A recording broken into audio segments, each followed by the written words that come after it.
Hey, hi, hello, how you doing? You're all Da here. So, Sum 41 have just released the first single from their final album, Heaven and Hell, and I thought we could just look at it together for the first time, get our thoughts on it, and just have a wee look and see what their last and final legacy's looking like.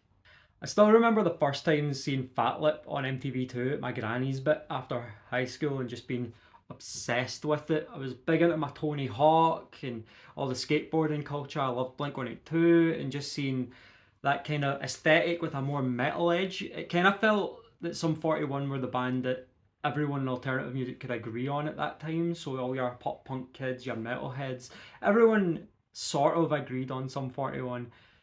Personally, I've always preferred their heavier side. I've preferred their second half of Does This Look Infected. Chuck is so amazing. Of that time period, I would say Chuck might be my favourite pop punk album of that era. So overall, I'm hoping that the new single is going to be the more angrier, riffy side of things. I've not listened to it yet. This is genuinely like the first time I've got up in the big telly. I've got my cup of tea, and yeah. So the track's called Landmines. Let's see how it's looking.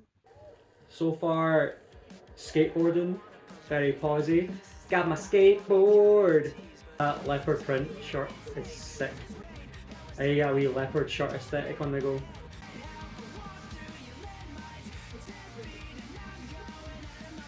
The big chorus, definitely giving off it was never a phase mum vibes. Super soakers in your 40s, love it. Alright, so there's people playing younger versions of them, and they're doing all the pranks. I thought it was just middle-aged pop punk kids egging Polis. Definitely giving off all killer no filler vibes. Good side of nostalgia. It's more the pop punk side of things. Kind of reminds me of the Misery Business chorus. It's not as impactful, but the energy's still there. That big wall section is gonna pop up live. It's a good first single for the last album. What are you doing being in your 40s and playing at a high school? That is a really, really good whoa. I love a good whoa. Whoa. Quite an abrupt stop. Okay, so overall, it's a strong first single to hype up for your last album. The first verse was really nicely paced as a build up, the chorus had that anthemic feel. To me, it was a bit of a lesser kind of misery business song, but given the genre, it's going to follow a formula one way or another. The woes, as much as woes are used to build some cheap heat at gigs and stuff like that, I'm a sucker for that kind of stuff. A well placed woe is always going to get me.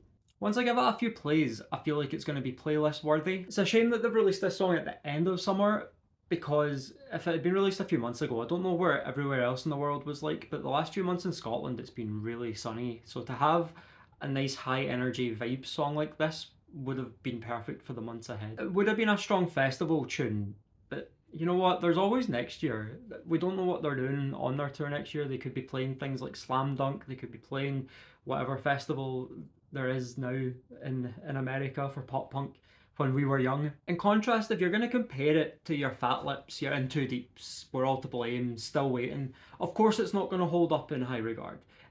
That was the songs from your childhood. That's the songs that you fell in love with. This is a brand new song, and we're all adults now. What I'm trying to say is, Sum 41 have a ridiculously strong back catalogue, and it's not fair to compare new material to their classic heyday. So yeah, I liked it. It's feel good enough, and it'll be welcome in a set list as a palate cleanser between the hits that I've just mentioned.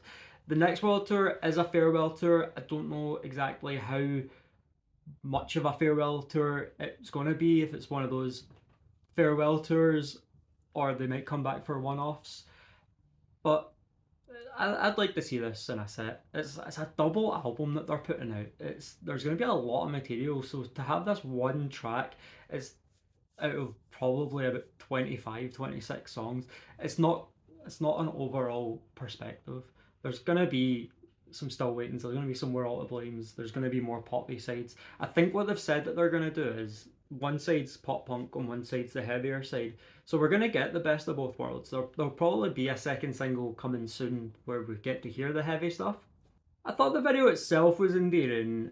Like, I think it's a bit weird seeing 40-year-olds running about with super soakers, like getting their neighbours and egging police officers and stuff like that. But then I did realise it was kids portraying younger versions of themselves, so it's not as weird. It's just us being nostalgic and reminiscing about what they used to be, and then they're playing in their garage. So it's cool. It's very reminiscent.